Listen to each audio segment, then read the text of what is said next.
ప్రేక్షకులకందరికీ తిరిగి స్వాగతం. This is Naveen, story teller. ఈరోజు మౌనరాగం 2 ఎపిసోడ్ కథలోకి మీకు తిరిగి స్వాగతం.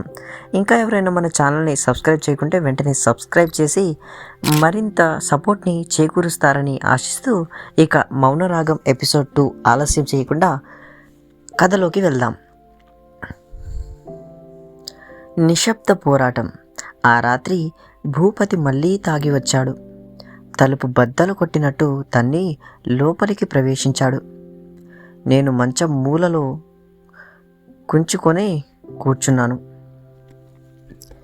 అతని కళ్ళల్లో ఆవేశం, అనుమానం, కోపం 3 కలిసి ఒక రక్త పిశాసి జంతువులా మారాయి. ఏంట్రా, ఇంకా నువ్వు రాలేదా? ఆ ముష్టివాడి గురించి ఆలోచిస్తున్నావా అంటూ అతను నా జుట్టు పట్టుకుని లాగాడు. నొప్పితో కేక వేసినా ఎవరూ రాలేదు. ఇంట్లో అందరూ నిద్రపోయారు లేదా నిద్రపోయినట్టు నటిస్తున్నారు. నా అరుపులు వినిపించకుండా చెవులు మూసుకున్నారు.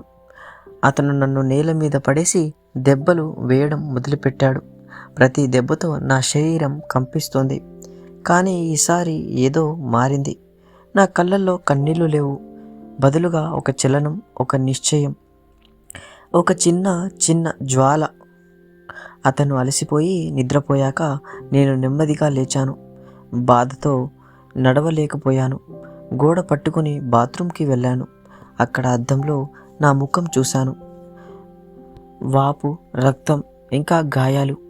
కానీ ఆ కళ్ళల్లో ఇప్పుడు భయం కాదు, ఒక ప్రశ్న కనిపించింది. అదే, ఇలా ఎందుకు బ్రతకాలి? ఆ ప్రశ్న నన్ను కదిలించింది. నేను బ్రతకాలి, కానీ ఇలా కాదు, ఈ నరకంలో కాదు.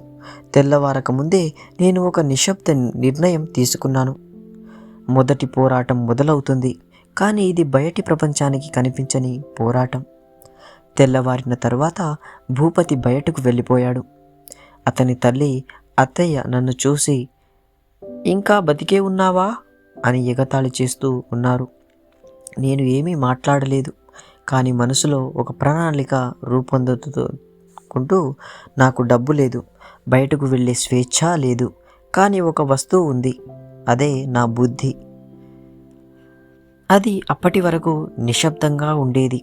ఇప్పుడు దాన్ని ఆయుధంగా మార్చాలి. మొదటి అడుగు, చిన్న స్వేచ్ఛలు సంపాదించడం. అత్తయ్య ఇంటి పనులు చేయమని ఆదేశించింది. నేను అంగీకరిస్తాను, కానీ ఆ పనుల్లో నేను ఆలోచిస్తాను. ఇంటి బయట ప్రపంచంతో ఎలా అనుసంధానం కావాలి? ఫోన్ లేదు, డబ్బు లేదు. కానీ ఒకరోజు అత్తయ్య బయటకు వెళ్ళినప్పుడు నేను ఆమె డ్రాయర్లో దాచిన పాత మొబైల్ ఫోన్ చూశాను. ఛార్జర్ లేదు, బ్యాటరీ డెడ్, కానీ అది ఒక ఆశాకిరణం.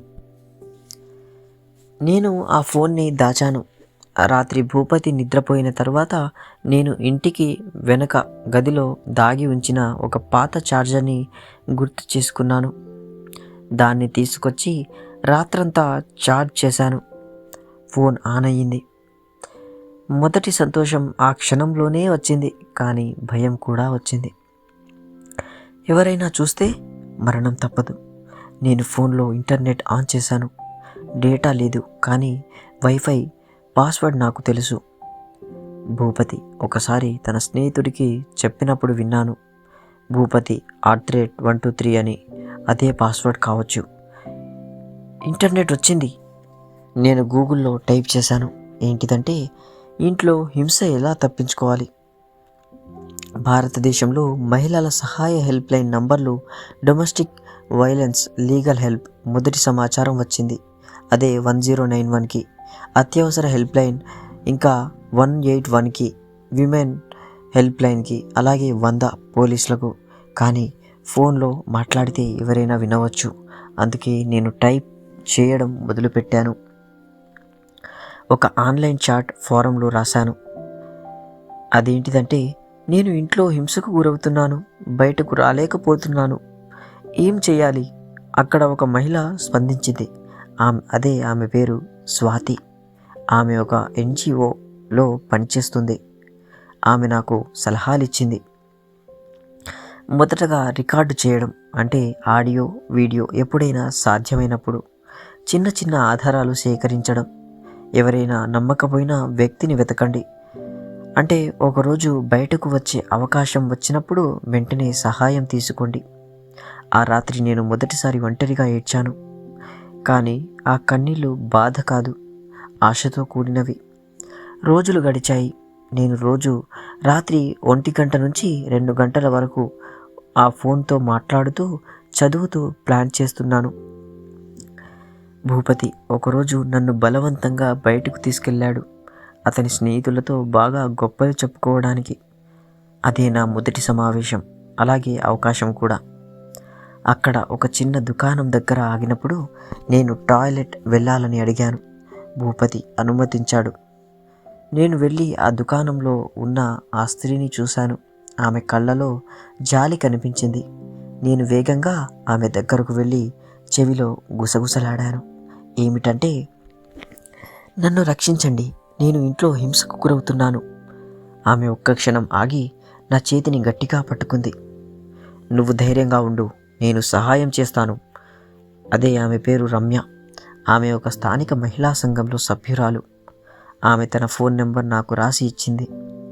ఎప్పుడైనా అవకాశం వస్తే కాల్ చేయి, మేము వస్తాం. నేను తిరిగి భూపతి దగ్గరకు వచ్చాను. అతనికి ఏమీ అనుమానం రాలేదు, కానీ నా గుండెలో ఒక కొత్త శక్తి పుట్టింది.